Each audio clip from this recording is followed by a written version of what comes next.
వారే వా ఎంత పర్ఫెక్ట్గా ఉన్నాడులా దొంగోడు.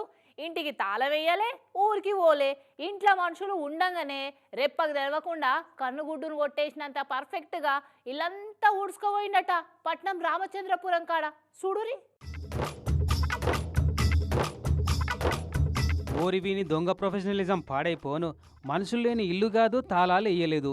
బెడ్రూమ్లో నిద్రపోతున్నారట గీ అన్నోళ్ళు. కాకపోతే ఇంకో బెడ్రూమ్లు ఉండే వీళ్ళ అమ్మోళ్ళు ఊరికి పోయారట. గంతే వచ్చిండు, ఇల్లంతా జల్లడ పట్టిండు, ఉన్న కాడికి ఊడ్చుకుపోయినట. ఇగో ఎంత స్టైల్గా ఎంత క్యాజువల్గా సిగరెట్ తాక్కుంటా వస్తుండో చూడు దొంగతనానికి వీని దొంగ ముఖంలో చెప్పు.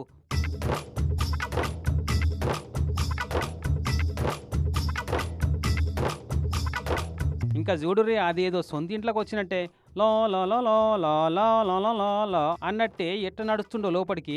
పట్నం రామచంద్రాపురం సాయినగర్ కాలనీ నుండి ఈ వేణుగోపాలరావు అన్నోళ్ళ ఇంట జరిగిన దొంగతనం ఇది.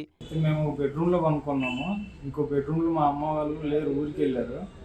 నైట్ 2 మధ్యలో డోర్ సైడ్ డోర్ నుంచి డోర్ లాక్ తీసేసి ఇంట్లోకి వచ్చి మొత్తం ఆర్నమెంట్స్ 500 గ్రాములు బంగారు, 200 గ్రాములు వెండి, 10,000 క్యాష్ తీసుకెళ్ళారండి. ఇల్లంతా చిందరవందరగా లాగేశారు.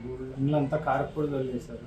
ఇన్నరా ఇంటి సైడ్ డోర్లకి వెళ్ళి ఎంటర్ అయ్యి 1/2 కిలో బంగారం, 200 గ్రాముల ఎండి, 10,000 నగదు పైకం ఎత్తుకపోయి పోలీస్ కుక్కలు వాసన పసిగట్టకుండా ఇల్లంతా కారం చల్లిండు. మరి ఆ కారం వీళ్ళు ఇంట్లో వంటరలకెళ్ళి తీసిండా, వాడే ఎంట పట్టుకొని వచ్చిండో గాని ఈడనో గట్టిగానే ట్రైనింగ్ తీసుకొని వచ్చినట్టు ఎంత ప్రొఫెషనల్ ఉండో చూడు. పాపం మంచిగా గాఢ నిద్ర పట్టినట్టుంది అన్నకు. ఇంట్లో పెద్ద మనుషులున్నా సప్పుడుకు లేతుండనే ఏమో. పెద్దోళ్ళకి కొన్ని నిద్ర పట్టదు కదా, కానీ టైంకి వాళ్ళు ఊరికి పోయిరట. కానీ పక్కింట్లోనో పై పోర్షన్లోనో కింది పోర్షన్లోనో ఏదన్నా చిటుక్కున్న సప్పుడు అయితే సటుక్కున మేలుకొత్తది. కానీ పక్క రూమ్లో బీరువలు బట్టలు జగబెడుతున్నా సప్పుడు రానియలేదంటే ఎంత ఎక్స్పర్ట్ దొంగోడు ఉన్నాడు చూడు వీడు. చూసిరు కదా ఇంట్లో మనం ఉన్నాక దొంగలు వస్తారా అన్న ధీమా కూడా ఉండనిస్తలేరు మరి పైలం.